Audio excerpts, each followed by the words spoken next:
Pues nuestro estudio en el escrito está de Dios en esta noche es bajo el tema, y este tema y de paso título del mensaje tiene una propuesta inmediata para cada uno de nosotros, y es cambiar la pregunta, y más que pregunta, el reclamo: ¿por qué me está pasando esto? Pregunta que todos nos hemos hecho alguna vez, reclamo que todos habremos hecho mirando hacia el cielo alguna vez: ¿por qué me está pasando esto? Pues cambiar esa pregunta y ese reclamo por una, yo diría, una pregunta más didáctica y con más sentido, y es: ¿qué me está enseñando esto? Y ese es nuestro tema en esta noche, en ese intercambio de conceptos y de preguntas. En lugar de ¿por qué me está pasando esto?, ¿qué me está enseñando esto? Saben, no es fácil, amados hermanos, interpretar la vida. No. Por lo general interpretamos la vida de acuerdo a nuestro trasfondo de experiencias. Y así cada quien tiene una lectura propia, particular, diferente. Un mismo evento puede ser leído e interpretado de formas tan diversas entre nosotros los humanos. No es fácil interpretar la vida, y hay cosas que Dios permite que nosotros no lo permitiríamos en nuestras historias. Hay cosas que dejó Dios pasar en nuestro libro. Nosotros, por el contrario, habríamos roto la página en ese evento. Pero así es. Hoy, con la ayuda del cielo y el Espíritu Santo y su palabra, quizá podamos reinterpretar, como dije ya, de manera más didáctica, constructiva, de manera más redentora y salvífica, cosas que hemos vivido, por las que quizá hemos protestado en su momento. Pues bien, este es nuestro tema: ¿qué me está enseñando esto? Y pasemos a un cuadro nada halagüeño, nada positivo por lo que vamos a leer y lo que ellos vivieron, pero algo con enorme enseñanza para el pueblo de Dios. Me refiero a la escritura que se encuentra en el libro de Deuteronomio, capítulo 8, versículos 15 y 16, que leo para ustedes. Dice así, y vaya frase de apenas 3 palabras con la que inicia el texto. Dice: Él te condujo. Y me detengo en esa lectura inicial porque el problema nuestro es que no nos damos cuenta que, a pesar de las cosas que nos toca vivir y pasar, es Dios el conductor.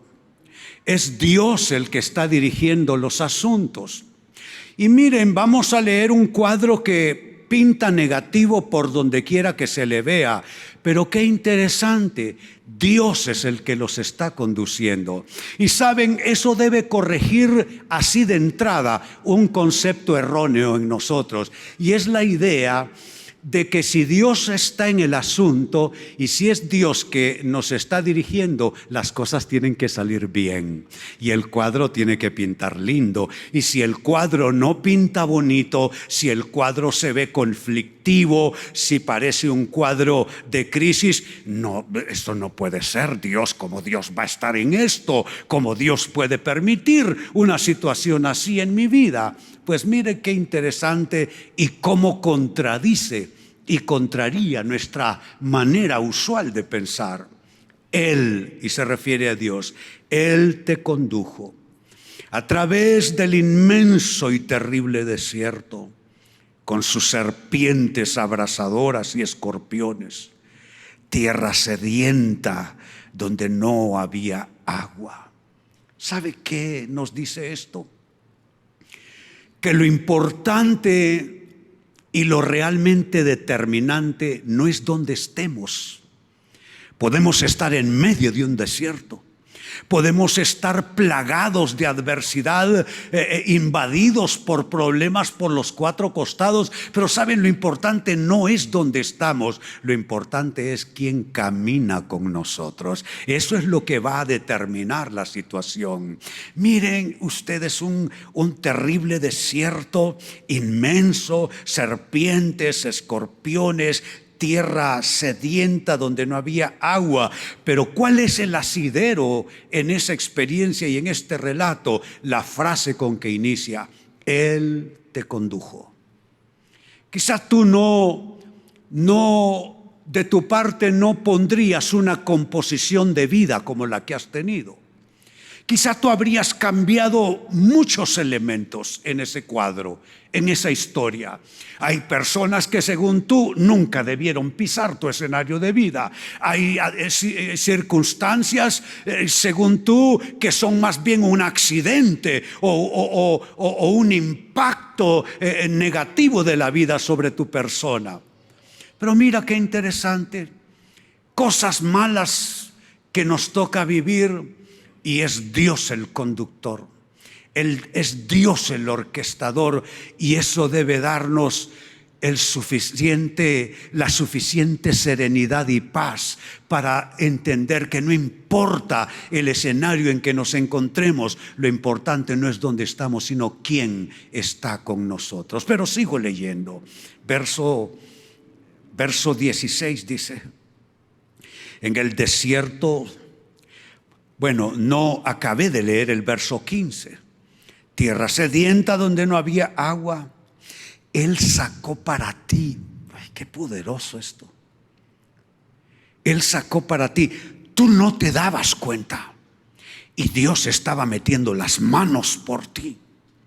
Tú hasta te estabas quejando, como el pueblo de Israel se quejó reiteradamente, y era Dios metiendo las manos mientras tú te quejabas, mientras abandonabas la fe, mientras dejaste de orar, mientras no quisiste más alabar, donde cerraste la Biblia con enojo. Él estaba metiendo las manos en tus asuntos para acompañarte de manera redentora. Él sacó para ti agua de la roca de pedernal. En el desierto te alimentó. Y vayan capitalizando esas frases que destaco para ustedes en el texto. Él te condujo, Él sacó para ti y ahora te alimentó. ¿Qué tal si leen estas tres frases conmigo? Digámoslo con voz fuerte. Él te condujo, Él sacó para ti, te alimentó. Todo esto indica que Dios está allí. Quizá va a ser el último al que le vamos a tocar la puerta, debiendo ser el primero, pero Él va a estar allí, pacientemente aguardando nuestro llamado, nuestra búsqueda de Él. Te alimentó con el maná que tus padres no habían conocido para humillarte y probarte. Yo sé que esa frase no le gusta a ninguno, a mí igual, tampoco me gusta. Pero está allí y es parte de la experiencia. ¿Saben cómo nace esta iglesia 25 años atrás? Dios me humilló y me probó. Siendo yo un pastor exitoso, muy reconocido, muy querido en medio de la sociedad, se activó una controversia y fue una cosa sumamente conflictiva y aflictiva. Dios literalmente me humilló y me probó. Pero mire la parte final del texto, léanlo conmigo, para finalmente hacerte bien. Miren lo que hay como extremos, observen los extremos del texto. Él te condujo para finalmente hacerte bien. ¿Cuál es el problema nuestro? El problema nuestro es todo lo que existe entre esas dos frases, todo lo que hay en medio de Él te condujo para finalmente hacerte bien. Nosotros nos obsesionamos con lo que está adentro, con lo que está, el relleno. Nosotros nos obsesionamos negativamente con el relleno. El desierto, las serpientes, las carencias, la falta de agua, todo lo que implica la adversidad, allí quedamos nosotros postrados sin darnos cuenta cuál es el propósito ulterior de la experiencia. El propósito ulterior es el que está más allá, el que sigue. El propósito final de aquella experiencia es hacernos bien. ¿Qué tal si dicen esa frase con fe? Hacernos bien. Es lo que Dios quiere, hacernos bien. Pero ese camino en medio no se puede evitar. Ese camino en medio no se puede erradicar. No hay manera de saltar por sobre él. Mi comentario a este texto bíblico, y aparece para ustedes en la lectura, es este. Dios diseñó la prueba del desierto para que Israel pudiera ser disciplinado para obedecerlo. A través de su obediencia recibiría la bendición de la tierra. De esta manera, el diseño de Dios era hacer bien a Israel al final del proceso, y lo mismo hace con nosotros. Lo mismo hace con nosotros. Pues despleguemos entonces, en razón de este texto bíblico, algunas preguntas. La primera de ellas: ¿nos humilla Dios? ¿Por qué? ¿Por qué nos tiene que humillar Dios? ¿Por qué pasé una gran humillación para entre lágrimas y quebrantos comenzar esta iglesia? ¿Por qué? ¿Por qué nos humilla Dios? Nos humilla, amados hermanos, porque Dios quiere exaltarnos, y ese es el camino, no es otro. Ese es el camino. Si a mí me hubieran dicho que todos mis sufrimientos 25 años atrás tendrían el fruto que hoy día veo, es que yo me hubiera lanzado de 50 pisos si me lo hubieran presentado la película. Pero no, tú sientes que estás en medio del infierno, tú sientes que estás en la adversidad, y lo único que te puede comunicar que hay algo nuevo y bueno por delante es tu fe en el Señor. Saben, la vida cristiana se circunscribe a la fe. Sin fe es imposible agradar a Dios, porque el que crea que Dios existe debe creer también que Él es poderoso para recompensar y gratificar a los que creen y esperan en Él. Así es que Dios nos humilla, sí, porque ese es el camino para exaltarnos. Lo descubrió Pedro, cuyo ministerio nace de la humillación y la vergüenza de haber negado a Jesucristo en el momento supremo, haberlo negado, pero no así con disimulo, como quien dice, no, yo no soy cristiano, ¿quién le dijo que yo voy a la iglesia? No, no fue con disimulo. Le negó a Jesús 3 veces con juramentos y maldiciones, y el texto original lo que quiere significar es que con palabrotas negó a Jesús. Yo no conozco a ese. Con juramentos y maldiciones negó al Señor. Y Pedro aprendió, porque ese es el camino, porque el que se humilla será enaltecido. Mire lo que escribió en su epístola primera de Pedro, capítulo 5 y verso 6. Humillaos pues bajo la poderosa mano de Dios. ¿Cuál es la frase? ¿Para qué? Qué importante es el propósito. No es lo que está pasando, no es la humillación en sí. Como les dije, es el propósito ulterior, lo que está más allá. Humillaos pues bajo la poderosa mano de Dios. Él va a permitir cosas que a ti no te van a gustar y a mí tampoco. Hay cosas que Dios no va a evitar, no lo va a evitar. ¿Por qué? Porque quiere bendecirnos. Parece una cosa tirada de los cabellos, pero es que el mundo espiritual es distinto al mundo material y al mundo humano. Él, para bendecirnos, toma una ruta que nosotros jamás en nuestra racionalidad aceptaríamos como algo lógico. Humillaos pues bajo la poderosa mano de Dios, para que Él os exalte a su debido tiempo. Yo ya estoy en el debido tiempo. Pero si me hubieran buscado 25 años atrás, me hubieran encontrado en un rincón de mi vida. En una ocasión me desmayé en la calle, mi hijo me tuvo que recoger, producto de toda la presión que yo estaba viviendo. La presión que viví hace 25 años reactivó mis enfermedades neurológicas. Comencé de nuevo a convulsionar con la epilepsia con la que nací. ¿Sabes qué? Sírvate de consuelo mi testimonio. Yo estoy ya en el debido tiempo para el gozo, para dormir tranquilo, para ver que Dios sana todo lo que la vida te hace. Y tú vas a llegar a esa franja también, la franja de a su debido tiempo. Eso viene porque viene, sí o sí. Viene porque es parte de la promesa de Dios.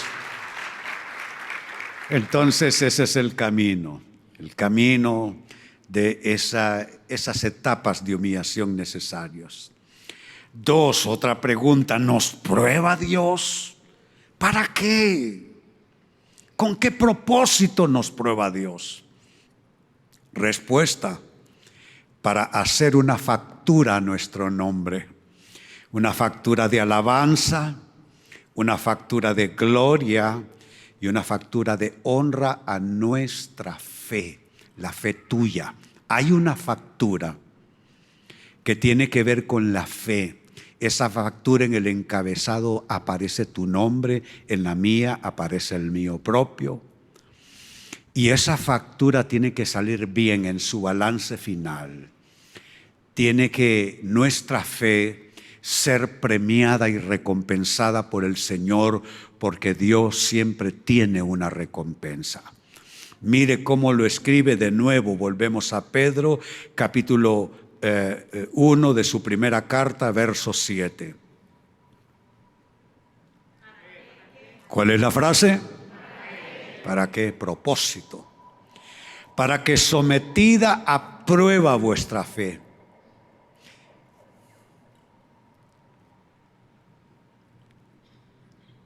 Si no hubiesen pruebas, la fe no existiría. Es fe porque hay algo que vencer. Es fe porque hay algo que afrontar. Es fe porque algo debe ser sanado, restaurado, solucionado o recibido. Por eso es fe. ¿Qué es el concepto clásico en las Escrituras de la fe? Es fe, pues, la certeza de lo que se espera, la convicción de lo que no se ve. Si no, la fe no existiría. La fe existe porque existe la adversidad. Sin adversidad, la fe no sería necesaria. ¿Y para qué vas a necesitar la fe si no tienes nada que resolver y tu vida está resuelta ya? ¿Para qué ocupas la fe? Lo que no sería necesaria.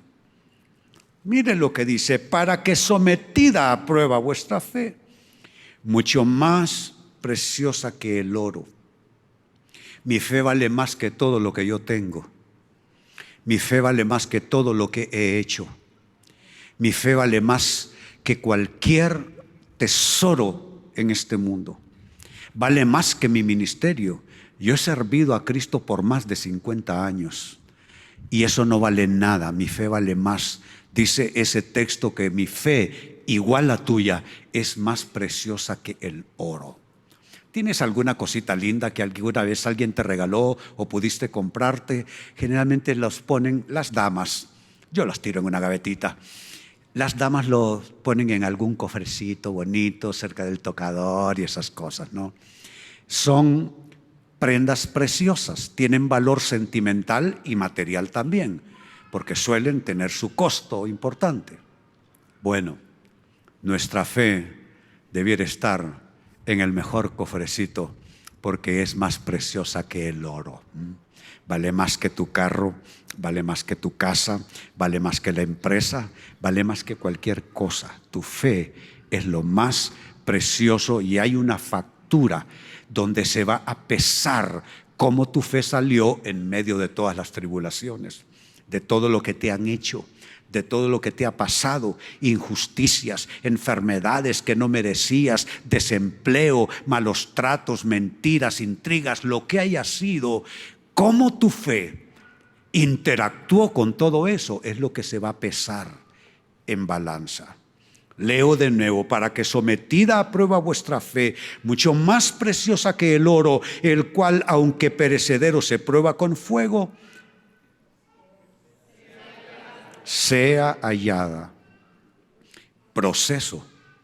Eso está puesta a futuro. No se sabe.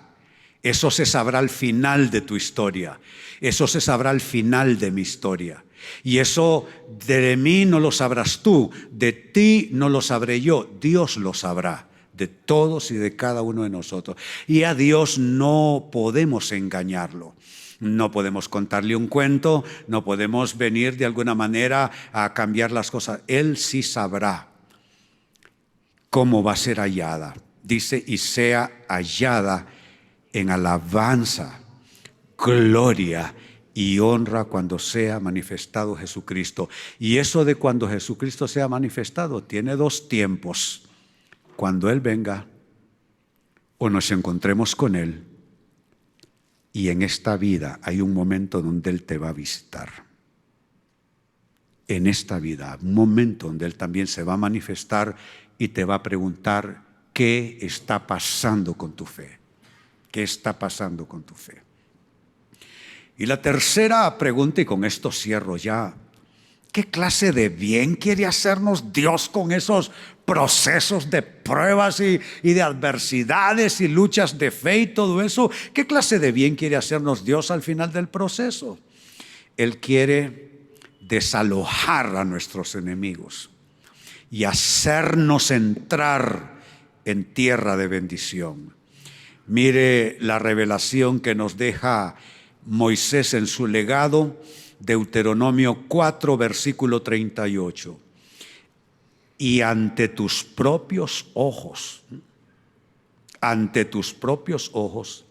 desalojó a naciones más grandes y más fuertes que tú, para hacerte entrar. Eso de hacerte entrar suena como que alguien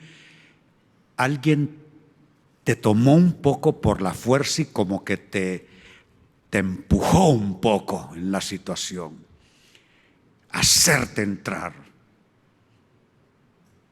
Para hacerte entrar en su tierra y dártela en posesión, como sucede hoy. Ahí está esa guerra en el Oriente Medio. Esa guerra comenzó en los días de la Biblia y no va a terminar nunca hasta que Cristo venga. Y Él va a venir y va a posar sus pies